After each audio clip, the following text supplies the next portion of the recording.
네, 안녕하세요. 안녕하세요. 네, 안녕하세요. 그 현직자 인터뷰를 한번 준비를 해 봤고요. 네네. 커뮤니티에도 이렇게 좀 질문을 올려주시기를 요청드렸는데 아무도 요청을 안 해 주셔 가지고 제가 인터뷰할 거를 좀 그냥 제 마음대로 질문을 적어서 네, 제 회사에서 친한 지인분을 모셔왔습니다. 그래서 현직자 인터뷰를 진행을 할 거고 간단하게 요그 9 가지 질문을 먼저 전달해 드렸고 좀 1 번부터 한번 네, 질문 드려 보도록 하겠습니다. 간단하게 현재 직무랑 연차 좀 말씀해 주실 수 있을까요? 저는 지금도 똑같을지 모르겠지만 메모리 사업부 공정기술 직무로 지원을 해서 기술팀 내의 뭐 포토나 엣지 같은 기술팀이 아니라 불량이 나왔을 때 이로 인한 수율 사고나 또는 이런 불량을 개선함으로써 수율을 개선하는 그런 직무를 맡고 있고요. 연차는 이제 만으로 3 년이 지나서 4년 차입니다. 그러면 그 공정기술 직무시고 네. 현재 그 직무에 대해서 만족도가 어느 정도 되시는지 여쭤봐도 될까요? 어 저는 일단 굉장히 만족하고 있고요. 제가 입사하기 전에 하고 싶었던 일이 이 회사에서 제가 하고 있는 이 직무일 줄을 몰랐고 그러면서 이 부서에 들어왔는데 딱 제가 원했던 부서여서 저는 개인적으로 직무 만족도는 100% 이상입니다. 어 그 직무 만족도를 그렇게 100% 이상 만족하기가 쉽지가 않을 것 같은데 네. 그러면 그 공정기술이라는 직무를 이제 지원하시는 그 취업 준비하시는 분들 있잖아요. 네네. 그분들한테도 그 해당 직무 그러니까 공정기술 직무를 추천해 주실 의향이신지가 좀 궁금한데요. 그쵸. 공정 기술이라는 직무가 굉장히 한 분야에서 깊어질 수가 있는 캐릭터가 가장 강한 직무잖아요. 사실 포토라고 하면 EUV를 통해서 또는 이머전 설비를 통해서 여러 가지 포토 공정만 가지고서도 엄청난 깊이를 가질 수 있는데 내가 그 아이덴티티를 가진 기술팀의 일원이 될 수 있다라는 장점, 그리고 엣지 같은 경우도 자부심이 굉장히 높고 클린 같은 경우는 화학 전공자들이 갔을 때 굉장히 이점이 될 수 있고, 이러한 기술팀의 아이덴티티를 내가 가져갈 수 있어서 직무 기술팀에 대한 자부심, 그리고 각 라인별로 기술팀들이 포진해 있다 보니까 그 기술팀들과의 유대감도 쌓을 수 있으면서 굉장히 좋은 직무라고 저는 생각을 합니다. 네. 그러면 그런 직무에 이렇게 적합한 역량이라든지 그런 게 어떤 게 있을까요? 제가 만나 본 취업 준비하시는 분들은 뭐 네. 공정 기술이나 뭐 공정 설계나 그 다양한 직무를 고민을 하시거든요. 고민을 하시는 과정에서 음. 그 "어떤 역량이 직무마다 필요한 게 있을까요?"라는 질문을 많이 받는데 네. 네, 공정 기술이라는 그 직무에서 좀 '이런 역량이 있으면은 좋겠다.'라는 게 있을까요? 어 가장 저도 그랬고 취업 준비생들이 자기소개서 같은 걸 지원을 할 때 가장 고민하는 부분이 내가 공정 설계를 넣어야 할지 공정 기술을 지원해야 할지에 대한 그런 고민들을 많이 하게 되고요. 뭐 다른 예로 뭐 메모리 사업부를 넣어야지 파운드리 사업부를 넣어야지 이런 고민들 많이 하지만, 아무튼 본론으로 돌아와서 공정 기술은 우선 화학 재료 그다음에 뭐 역학 등에 대한 이해가 가장 깊은 사람들이 지원을 했으면 좋겠습니다. 왜냐하면 어 일을 하면서 느껴본 바로는 공정 설계로 입사해서 가시는 분들이 담당하게 되는 업무는 보통 전자전기나 수율 또는 소자 등에 대한 직무를 맡게 되고요. 공정 기술은 케미컬리 또 피지컬리 불량이 발생하거나 또는 이러한 공학들을 통해서 내가 만들어내고 싶은 기술들을 구현해낼 수 있는 부서들이 모여 있기 때문에 공정 설계와 공정 기술에 대한 캐릭터는 다소 다르고, 공정 기술을 지원하는 지원자로서는 화학이나 재료같이 말씀드렸듯이 우리 흔히 하는 기초과학이나 공학 같은 특히 재료 쪽으로 그런 연관이 있는 분들이 지원을 해 주셨으면 좋을 것 같아요. 네. 감사합니다. 그러면 그 합 "내가 합격이 된 거는 이것 때문에 그런 것 같다." 그런 거라든지 "나는 이 합격을 하기 위해서 내가 이런 걸 준비했다."라는 게 있으면 좀 얘기해 주실 수 있을까요?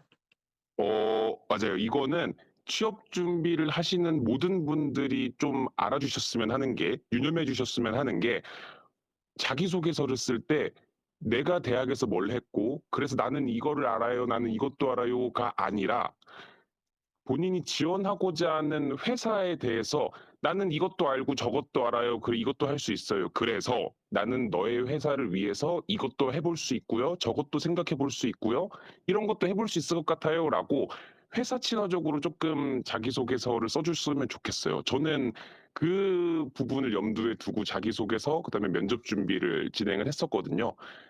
그래서 내가 어떤 거를 했는지 대학에서 머물러 있지 말고 그 대학에서 배운 것들, 경험한 것들을 회사에서 어떻게 더 써먹어 볼 수 있는지, 그래서 나는 너네 회사를 위해 이렇게 한번 해볼게 라는 부분을 어필할 수 있는 그런 역량들을 좀 갖췄으면 좋겠어요. 실제로 저는 내가 배웠던 전공들에 대해서 이렇게 적용해 볼 수 있을 것 같은데요. 그래서 너네 회사가 지금 추구하는 기술이 이건데 이렇게도 한번 해볼 수 있을 것 같아요. 라는 부분들을 굉장히 어필을 했고, 그 부분이 합격에 가장 큰 도움이 됐었던 부분인 것 같아요. 아 네 감사합니다. 그러면 그 면접 당시에 뭐 여러 가지 질문을 받으셨을 텐데 네. 이런 거는 기억에 남는다. 이런 질문은 좀 당황스러웠다 뭐 그런 질문이 있을까요?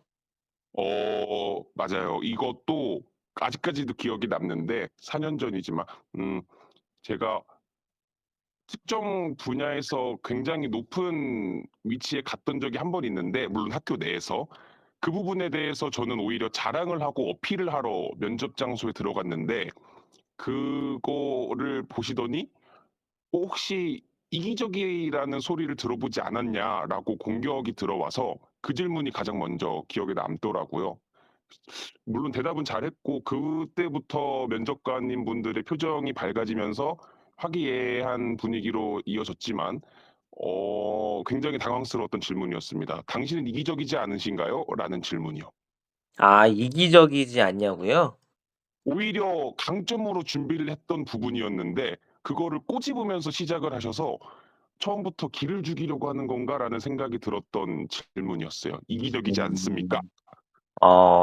어떤 거였길래 이기적이라고 얘기했는지 좀 궁금한데 좀 더 얘기해 주실 수 있을까요? 어 학점이 굉장히 높았습니다.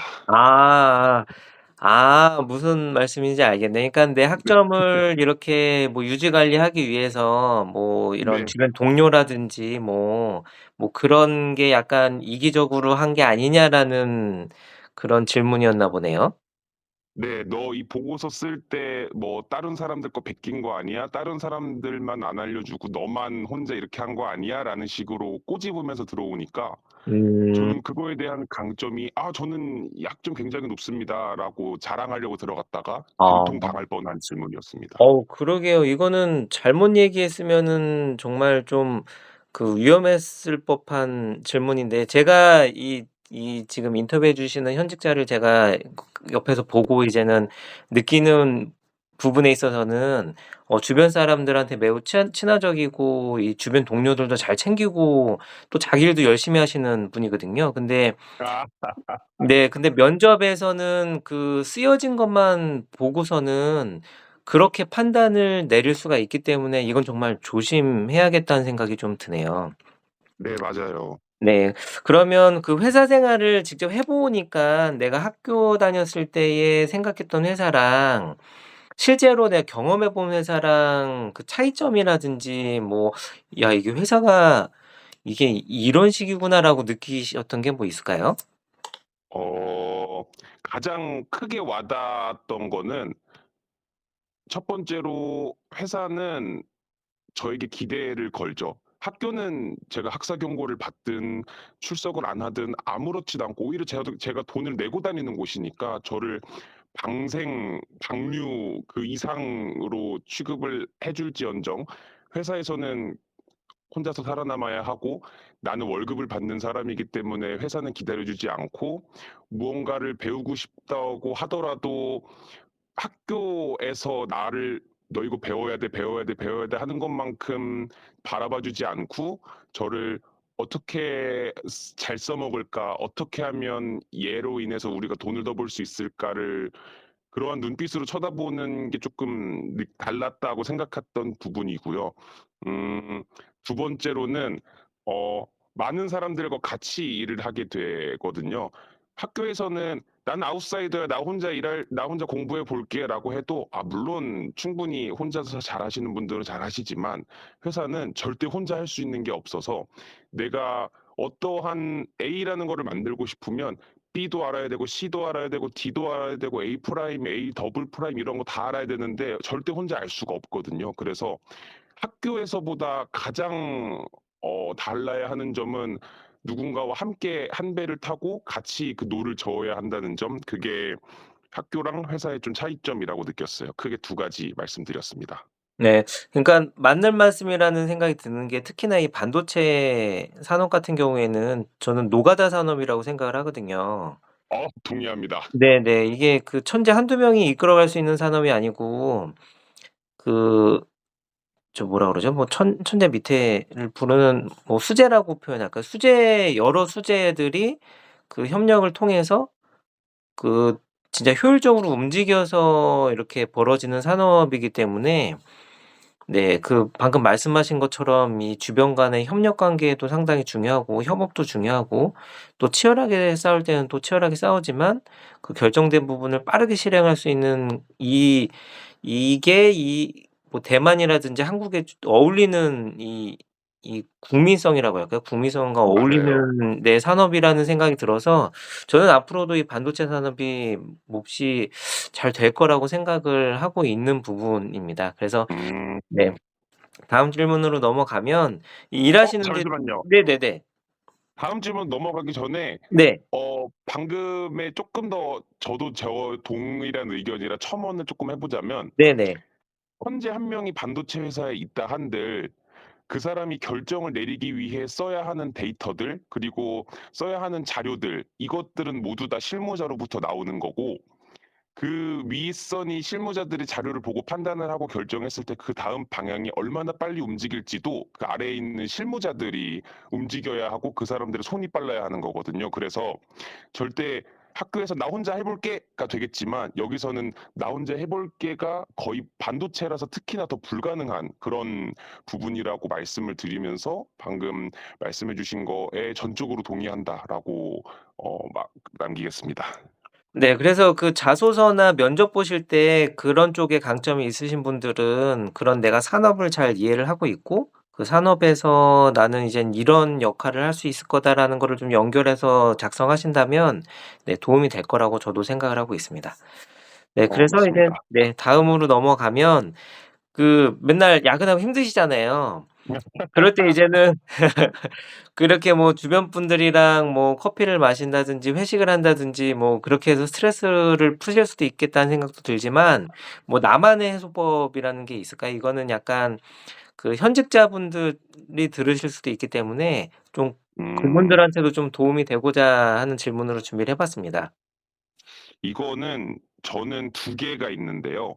첫 번째로는 회사 안에서 스트레스를 풀 수 있는 방법, 두 번째로는 회사 밖에서 스트레스를 풀 수 있는 방법이 있고, 저한테는 제 성격이 그런지도 모르겠지만 회사 안에서 스트레스를 푸는 방법은 제가 이전에 잘 만들고 아주 좋은 데이터를 뽑아서 칭찬을 받고 많은 사람들한테 인정을 받았던 메일이나 자료들을 다시 한번 쓱 돌아보거든요.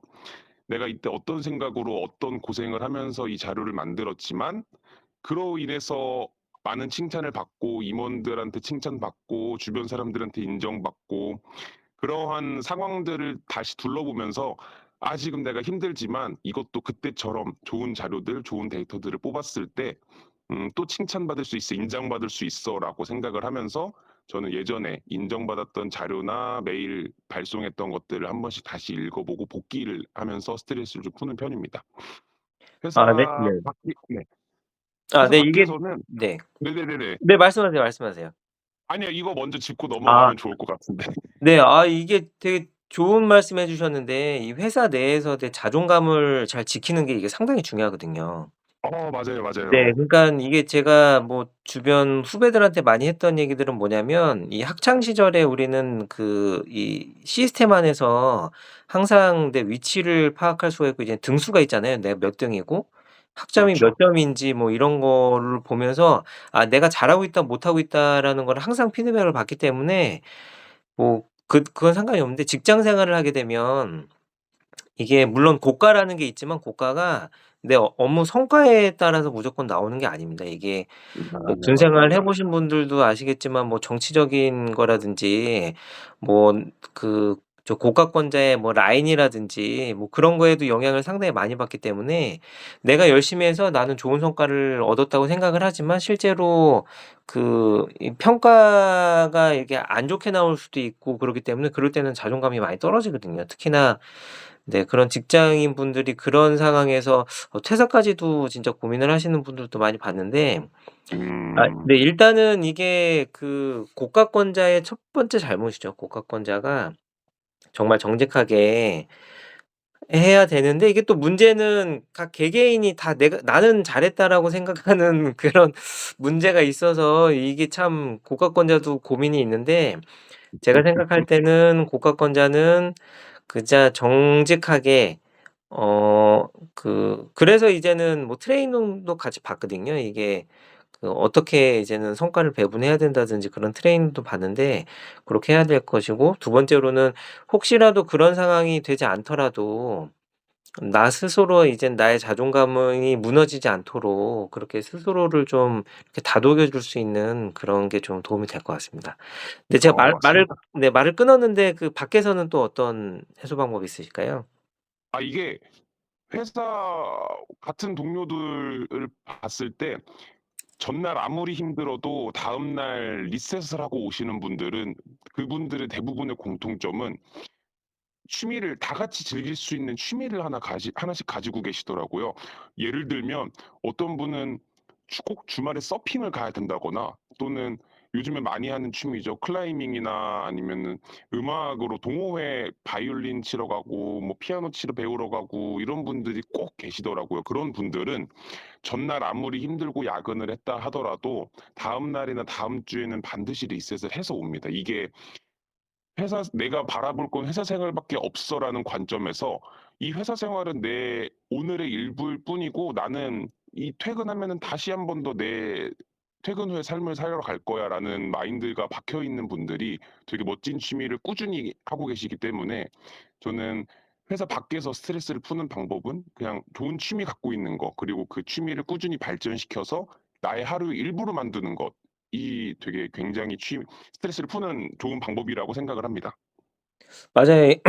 제가 생각할 때는 일단 회사랑 나와 이 가정을 분리를 해야 되는 그 연습이 좀 필요하거든요. 이게 회사에서 받은 스트레스를 집까지 끌고 들어오면 이게 이 맞아요. 삶이 정말 피폐해지거든요. 그러니깐 회사에서 있었던 일을 잠시라도 좀 잊고 다른 거에 이제 집중할 수 있는 취미가 있으면은 네 그렇게 이제는 서로 좀 분리가 되면서 '스트레스를 좀 해소할 수 있겠다.'라는 고런 네 말씀이셨던 것 같습니다. 맞아요. 자 어떻게 그러면 보면 네. 고리타분한 대답일 수도 있죠. "스트레스 해소법이 뭐예요? 취미 가지세요." 재미없겠지만 이거는 관점을 쪼끔만 틀어서 봐 주십사 하는 의미에서 말씀 한번 드리는 거였습니다. 네 감사합니다. 자 이제 마지막으로 이거를 들으시는 뭐 구독자분들도 있으실 거고 이렇게 검색해 가지고 그냥 들으시는 분들도 있으실 것 같은데 이렇게 지금 힘들게 취업을 준비하시는 그런 후배분들한테 뭔가 도움될 수 있는 한마디 해 주시면 큰 응원이 될 것 같습니다. 어 결론부터 말하면 "이번 시즌에 좋은 결과를 얻지 못했다."라고 해서 "그거는 취업자의 잘못이 아니다."라는 말을 꼭 전해 주고 싶었거든요. 왜냐하면 고등학교나 대학교에서 중간고사, 기말고사는 공부 잘하면 돼요. 책 한 권이라도 더 봤으면 됐고 문제 하나라도 더 잘 풀었으면 그거 그대로 객관식이나 주관식 또는 서술형에서 점수로 나와서 '내 점수가 A 플러스다.'라고 나오는데 취업은 회사라는 회사라는 조직에 있는 사람이 개인인 사람을 뽑는 거기 때문에 내가 아무리 뛰어나고 잘한다고 할지언정 회사는 선택하지 않을 수도 있고요. 내가 원치 않는 회사가 나를 원할 수도 있는 거고, 내가 진짜 원하는 회사가 나를 원치 않을 수도 있는 것처럼 우리가 시험을 보는 것처럼 취업 준비에 임하지 않았으면 좋겠어요. 그 결과로 '내가 이렇게 열심히 했는데 떨어져? 나는 망했어.'라는 마인드는 절대 취업 준비를 할 때 가지지 말아야 할 마인드라고 생각을 하거든요. 저도 아까 이전 질문에서 "성적이 굉장히 높다."라고 말씀을 드렸는데, 저는 오히려 취업 준비를 하는 과정이 중간고사, 기말고사를 준비했던 시절보다 더 힘들고 더 피폐해지고 자존감이 굉장히 낮아졌어요. 왜냐하면 시험 공부는 '아 열심히 하면 점수가 잘 나오겠지.'였는데, 취업 준비는 모두가 처음 겪어보는 과정들이기 때문에 '내가 이거 잘해서 될까?'라는 고민부터 나를 깎아먹고 있더라고요. 이 고민의 결과는 항상 좋지 않았을 거고, 이거는 언제 끝나냐면은 결국 합격해야 끝나거든요. 근데 합격할 때까지 그렇게 나를 갉아먹으면서 나의 시간을 허비하는 건 굉장히 좋지 않다라고 생각을 해요. 그래서 취업 준비는 사람과 사람, 조직과 사람, 회사와 사람의 관계이기 때문에 본인이 떨어진다 한다 하더라도 잘못한 건 없다. 그러니 항상 자존감 깎아먹지 말고 자신감 갖고 '이번에 떨어지면 다음 시즌 또 준비하면 되죠.'라는 마인드로 꼭 힘있게 취업 준비에 임했으면은 좋겠습니다라고 응원을 하고 싶습니다. 이게 저는 그 취업한 지가 되게 오래되긴 했는데 그 지금 해 주신 말씀 들으면은 상당히 큰 응원이 될 것 같다는 생각이 같이 드네요. 네, 오늘 그 인터뷰 긴 시간 동안 해 주셔서 감사하고, 혹시 또 마지막에 좀 더 하고 싶은 얘기 있으시면은 한 번 더 기회를 더 드릴게요. 좋아요. 저는 취업 준비할 때 모든 분들이 이 마인드로 자기소개를 서를 쓰고 면접 준비를 했으면 좋겠다라는 메시지를 하나 남기고 싶었거든요, 마지막으로. 그게 뭐냐면 겸손인데요. 사람은 누구나 자기가 잘난 줄 알 거고, 그 잘남을 절대 자기소개서나 회사 면접 준비를 할 때 나타내지 않았으면 좋겠어요. 왜냐하면 본인이 아무리 잘났다고 한들 면접을 보거나 자기소개서를 봐주시는 분들은 현직자고 10년 이상 된 현직자들이고 임원들이거든요. 그러니까 '나는 이거를 통해서 이거 해볼 수 있을 것 같은데 내가 도움이 될 수 있을까요?' 라는 마인드로 접근을 해 주세요. 학점이 높다 한들, 내가 아무리 어떠한 논문에서 상을 받고 계제가 되었다고 한들 겸손이라는 마인드를 꼭 마음속에 새겨 두고 취업 준비를 같이 해 주셨으면, 그러한 마인드들은 항상 자기소개서나 면접 준비할 때 이제 드러날 수밖에 없거든요. 그래서 어 이 말씀은 안 드리려고 했는데, 제가 학점이 높았기 때문에 "본인이 이기적이라는 말을 듣지 않으신가요?" 라는 질문을 회피할 수 있었던 방법은 겸손으로 들이받았습니다. 맞습니다. 저는 학점이 높지만 이기적이란 얘기 처음에는 많이 들었습니다. 하지만"으로 시작을 해서 그 질문의 함정에 넘어가지 않고 어쩌면 겸손으로 받아들였던 과정들이 면접에서 저를 합격으로 이끌었었다고 생각을 하고, 다른 분들도 마찬가지로 겸손을 항상 마인드셋을 딱 두시고 자기소개서나 면접 준비, 그리고 다른 일상생활에 있어서도 그런 마인드 가지어 가셨으면 좋을 것 같습니다. 네, 감사합니다. 오늘 인터뷰 처음 제가 해 봤는데 이거 들으시는 분들도 큰 도움이 되실 것 같고 저도 같이 좀 힘을 받는 것 같아서 네, 상당히 기분이 좋습니다. 네. 그 오늘 그 요 인터뷰 응해 주셔서 감사하고, 요게 잘 되면은 2 탄도 해 주신다고 약속을 했으니까 네, 이렇게 좋아요 많이 눌러 주시면은 네, 인터뷰 2 탄도 같이 준비하도록 하겠습니다. 네, 오늘 감사합니다. 네, 수고하셨습니다.